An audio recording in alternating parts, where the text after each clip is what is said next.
السلام عليكم ورحمة الله وبركاته. السلام عليكم ورحمة الله وبركاته.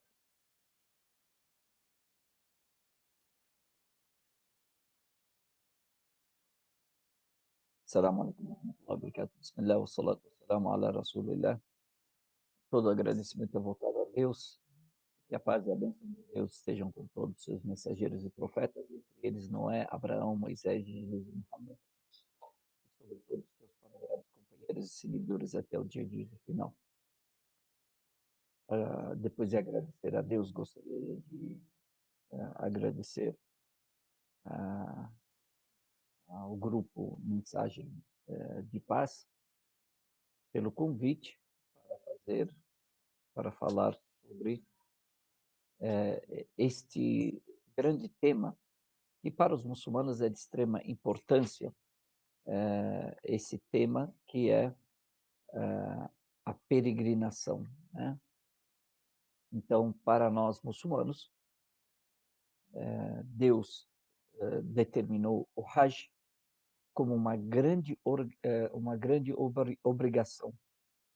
E nós temos no Islã os 6 pilares da fé.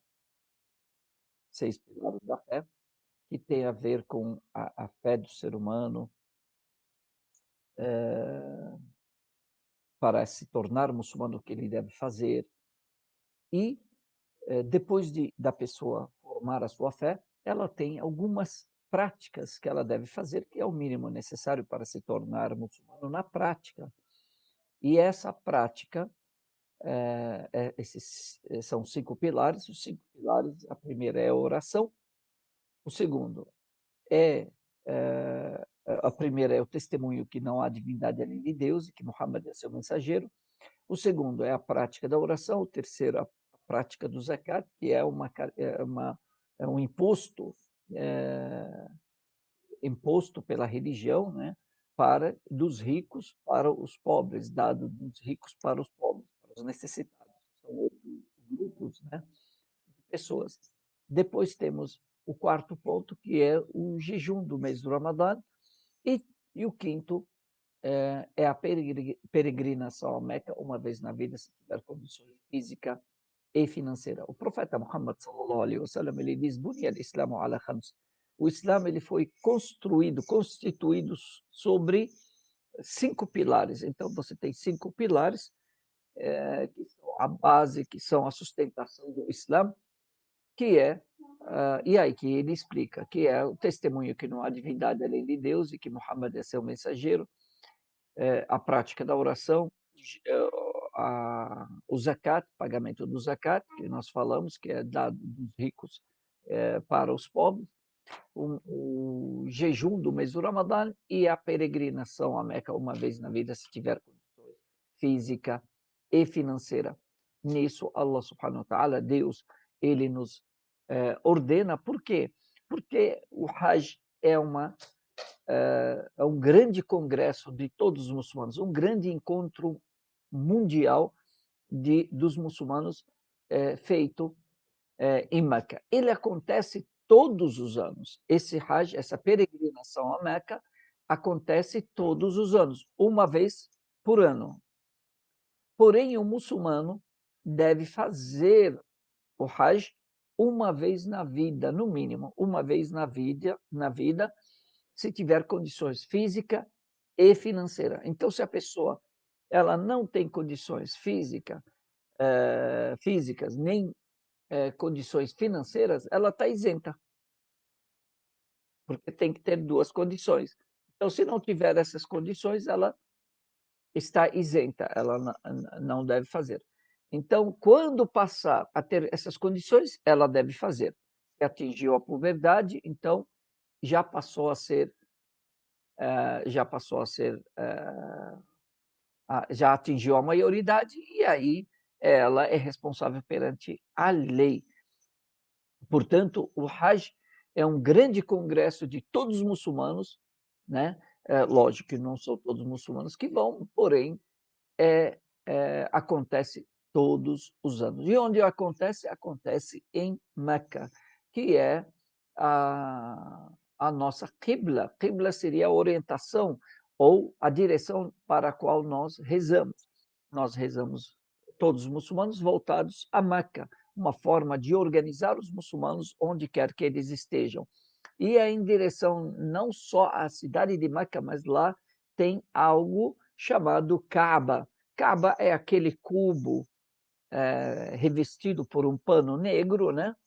Porém, a Kaaba ela é feita por pedras, né? Blocos de pedras, e tem um manto negro com dourado que reveste, né? Que veste essa Kaaba. Então, os muçulmanos, quando rezamos, nós rezamos nessa direção como uma forma de organizar os muçulmanos onde quer que eles estejam.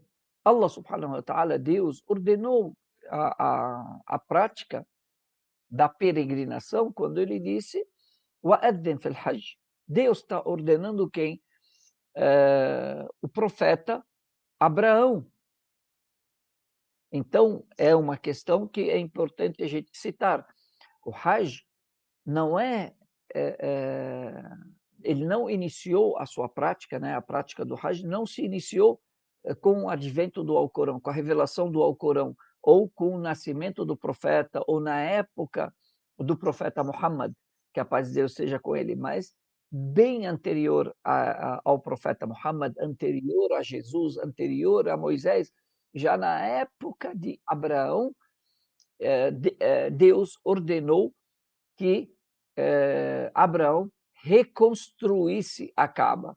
Portanto, ela já tinha sido construída antes, na época de Adão, e com a vinda do dilúvio, né, quando cobriu todo o mundo, a Kaaba ela ficou soterrada, foi destruída, né, e ficou só a base dela, e quando Abraão veio, foi enviado por Deus, ele casou-se, né, com Sara e depois com Agar, e teve um filho, o seu primogênito, com a sua esposa Hajar. E ele teve um filho com ela, chamado Ismail.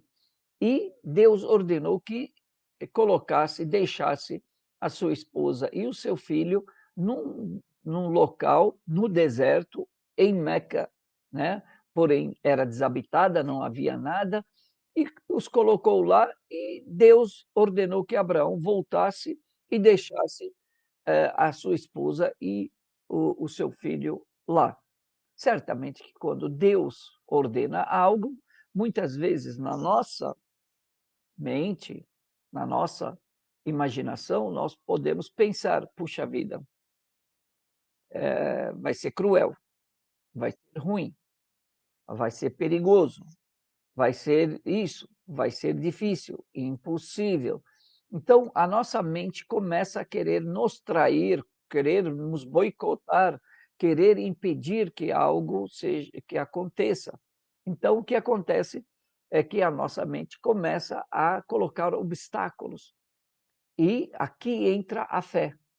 Se você acredita em Deus, se você crê que Deus é o poderoso, que Deus é o majestoso, Deus é tudo, o que eu tenho que fazer? Confiar em Deus. Isso se chama confiar em Deus. E se chama confiar em Deus. Então, eu confio em Deus, coloco nas mãos de Deus, já que Ele que me ordenou. Então, Deus não vai me ordenar algo que seja ruim, mesmo que inicialmente, na minha visão, seja algo ruim. Porém, Deus nunca ordena o que é ruim ou prejudicial. Então, se tem uma ordem de Deus, é certa que é uma ordem de Deus, faça. Faça e você será feliz. Faça e você vai ter sucesso. Faça e você vai ver o benefício lá na frente. Talvez naquele momento você não identifique esse benefício, não identifique o que há por trás dessa ordem. Porém, você tem que fazer, porque essa é a obediência. Deus ordena, nós fazemos. Deus ordena uma oração, mas é cansativo, não importa, faça. para o seu bem. Deus, e na pandemia, e nesse isolamento, né, as pessoas perceberam que a oração, o benefício da oração, o benefício da fé, como é importante a pessoa rezar. Então, sempre que Deus ordena, nós temos que cumprir, mesmo não sabendo os porquês, mesmo não sabendo os benefícios, nem mesmo não sabendo quais serão os resultados. O importante é que Deus ordenou e nós estamos obedecendo a Deus. E isso é a grande obediência a Deus. É quando ele ordena, nós cumprimos. Então, Deus ordenou que Abraão deixasse sua esposa, Agar, e seu filho primogênito, Ismael, lá naquele deserto. Não tinha nada. Deixou um pouco de mantimento, deixou um pouco de água e foi embora. Agar começou a chamá-lo. Abraão, Abraão, Ibrahim, Ibrahim. Aí ele se volta e ela disse, foi Deus que te ordenou a fazer isso? Ela, sabendo que ele é um profeta de Deus, um mensageiro de Deus, ela queria ter certeza se era uma vontade dele ou era uma vontade divina. E ele disse, foi. Então aqui ela se tranquilizou e disse, então se foi Deus, ele não nos abandonará. Então aqui Abraão volta para a Palestina e deixa naquele deserto de Meca, na Bíblia é citado como deserto de Parã, deserto de Parã. E lá Agar, tá só ela e seu filho recém-nascido, né? Ou de colo ainda, e começa a terminar a comida, a água, e aqui ela vê a necessidade de buscar ajuda. Ela não poderia deixar aquele local, porque aquele local foi o designado que Deus ordenou a Abraão deixá-los. Então, ela não, mesmo passando necessidade, mesmo ela sofrendo ali, ela não abandonou o local onde foi determinado para ela se manter, para ficar. Vejam a disciplina e a obediência. Isso vem de uma convicção, vem do conhecimento, vem de uma fé muito forte e da obediência, da disciplina.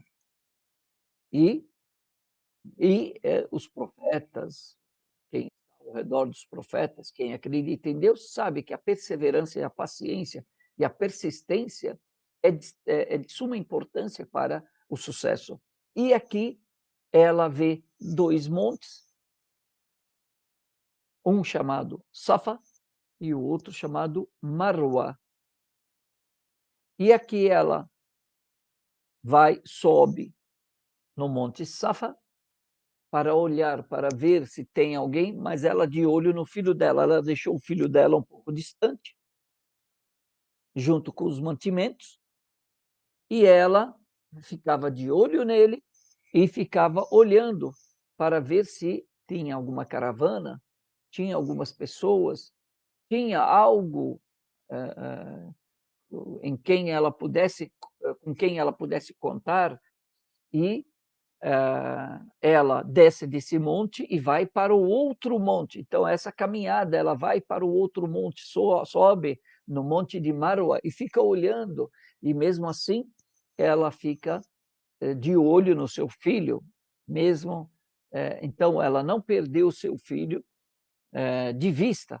Então, ela foi do Safa até Marwa, né? Do Monte Safa até o Monte Marwa, olhou, e aí voltou novamente, subiu no Safa, e aí desceu e foi até Marwa. E nessa distância tem mais ou menos 700 metros eh, cada, eh, entre cada monte, e aí ela subia, descia, e isso ela fez, essa, essa trajetória, essa caminhada, ela fez 7 vezes, né? Ela desceu, foi uma, depois voltou, duas, depois 3, 4, 5, 6 e 7. Então, ela começou em Safa e terminou em Marwa. Por que ela terminou em Marwa? o que aconteceu? Então, ela ia e o desespero da mãe, a vontade de preservar o filho, ela estava preocupada com seu filho, Ismael, então ela o tempo todo de olho nele e ele chorando, porque já tinha se esgotado a água, já tinha se esgotado, mas as coisas estavam ali, mas já não tinha comida, não tinha. E aqui a criança chorando de fome, chorando de sede, Deus envia o anjo para que vai ao lado de Ismael e Ismael bate o pé onde está o pé dele e Deus faz brotar água daquele local e a água vai escorrendo, ela vai correndo. E certamente que Deus enviou esse anjo para fazer. E aqui é o alívio, né? Quando a gente se sente muito pressionado, é onde nós devemos ter o ápice da nossa fé, o ápice da convicção, o ápice da crença, o ápice da segurança em Deus, da confiança em Deus. É nesse momento que a gente tem que se apegar cada vez mais em Deus e não nos desapegar a Deus. Temos que nos agarrar em Deus, porque é nesse momento que nós precisamos mais de Deus e Deus irá nos aliviar de todos os problemas. Então, qualquer problema que eu tenha, qualquer problema que você tenha, por pior que seja, agarre-se em Deus, mantenha-se firme em Deus, aumente as suas orações, as suas súplicas, se agarre cada vez mais em Deus, porque o alívio está próximo. E aqui, quando Agar vê essa água escorrendo debaixo dos pés do seu filho, Neném, então ela estava em cima de Maroa, do monte de Maroa. E ela começa a ver algo estranho, e aí ela desce e corre até o seu filho e encontra a água lá. E a água é vida. E aqui os dois tomam água e se saciam, e aqui ela já veio o alívio, né? Porém, ainda faltava o quê? A comida. Então, a água, maravilha, porém, agora falta comida.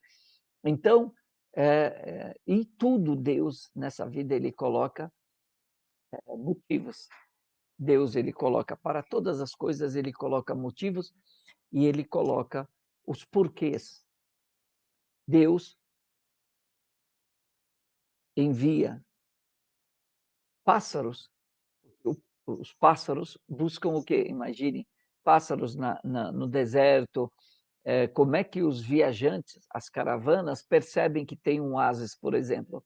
Quando eles olham para o céu e veem pássaros voando em círculos, significa que ali tem água. Então, tem um oásis. E aqui,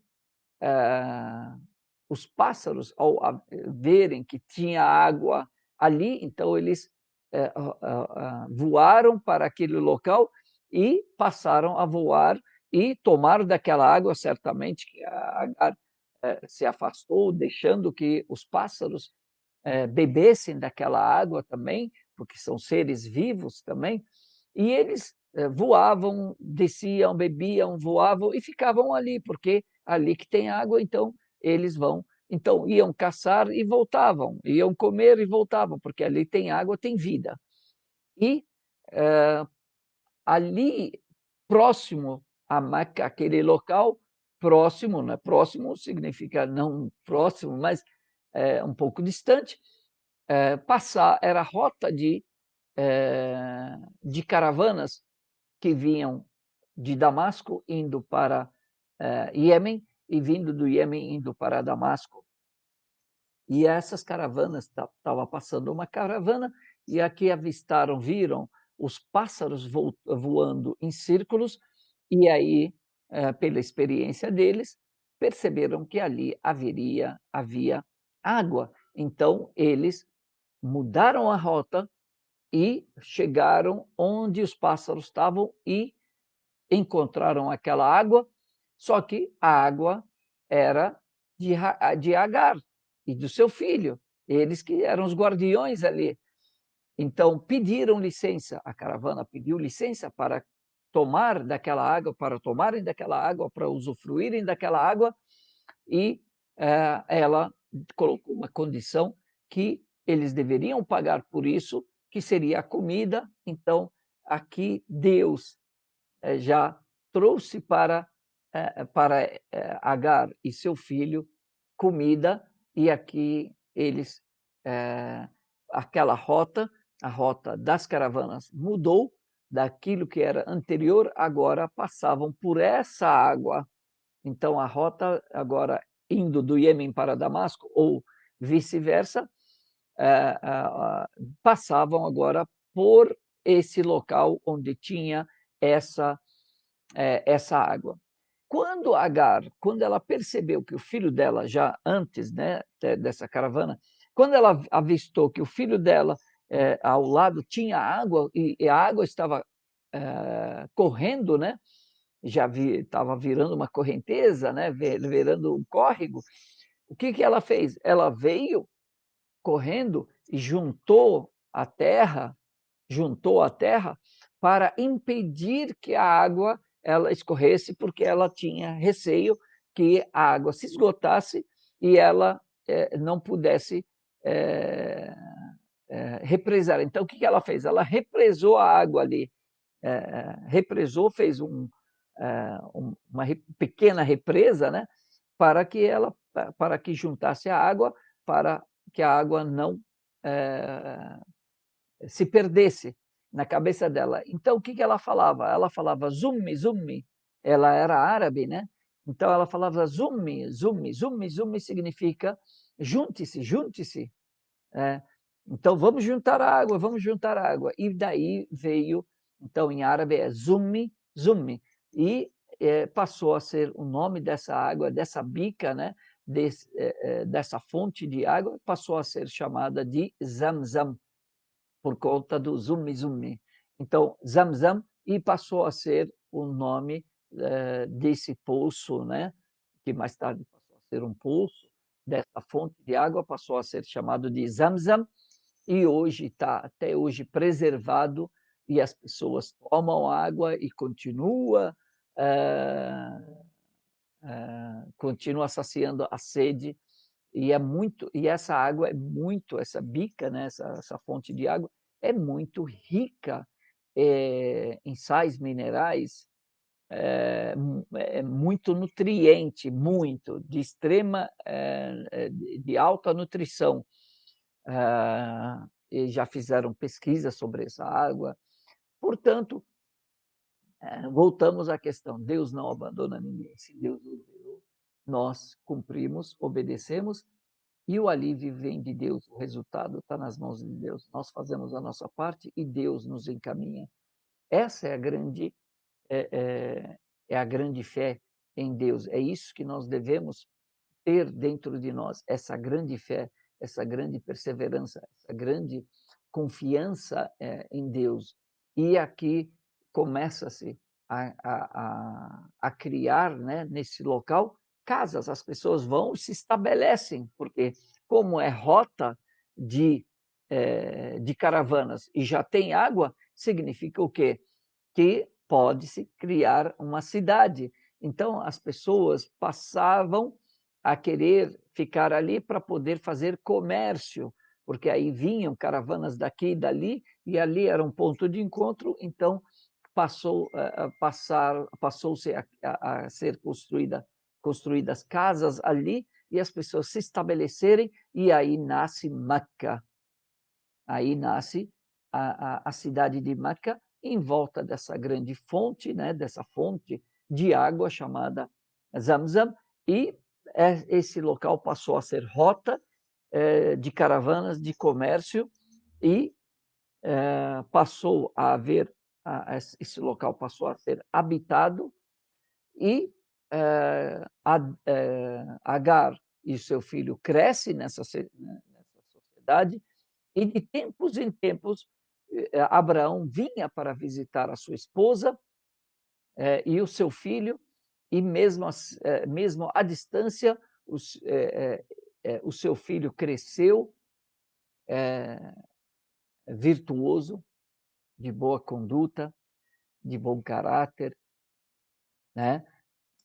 Certamente que a súplica do pai, a educação da mãe, a linhagem que eles tinham e também a bênção de Deus, de extrema importância para a criação, para o sucesso dessa criança, e Deus, mais tarde, ele dá para Abraão, né, um filho, mais um filho chamado Isaac, junto com que ele teve com a sua primeira esposa, Sara. Então, Ismael é o primeiro filho, que é concebido com Agar, com a sua esposa Agar, e depois ele tem um outro filho chamado Isaac, concebido com a sua primeira esposa Sara, e a história tem continuação, se Deus quiser, que a gente vai continuar para chegarmos na questão do Hajj, na questão da peregrinação, como é que começou a peregrinação, e é importante nós sabermos dessa história para entendermos a história islâmica, a história da peregrinação, a história, o porquê dos rituais do Hajj, né? Porque esse caminhar, né, de Agar, do Monte Safa até o Monte Marwa, hoje é um dos rituais da peregrinação. Então, o Hajj, o que é? Nada mais é do que reviver a história desses profetas, dessas pessoas abençoadas, dessas pessoas escolhidas por Deus, dessas pessoas de fé. Então, nós imitamos essas pessoas, fazemos o mesmo ritual, fazemos a mesma peregrinação, o mesmo caminho que eles fizeram para reviver, para vivenciar essa grande experiência. O Hajj são rituais que de vivência dessas práticas, desses caminhos, dessas ações, dessas pessoas nobres. Que Deus guie a todos. Pedimos a Deus que nos abençoe, que nos dê um conhecimento benéfico, que nos beneficie do que nos ensinou e que aumente o conhecimento. Barakallahu fikum. E até a próxima aula, na continuação sobre a peregrinação à Meca. Deus guie a todos. E mais uma vez agradeço o grupo Mensagem de Paz pelo convite e todos vocês. Deus guie a todos. Assalamu alaikum wa rahmatullahi wa barakatuh. Que Deus esteja com todos.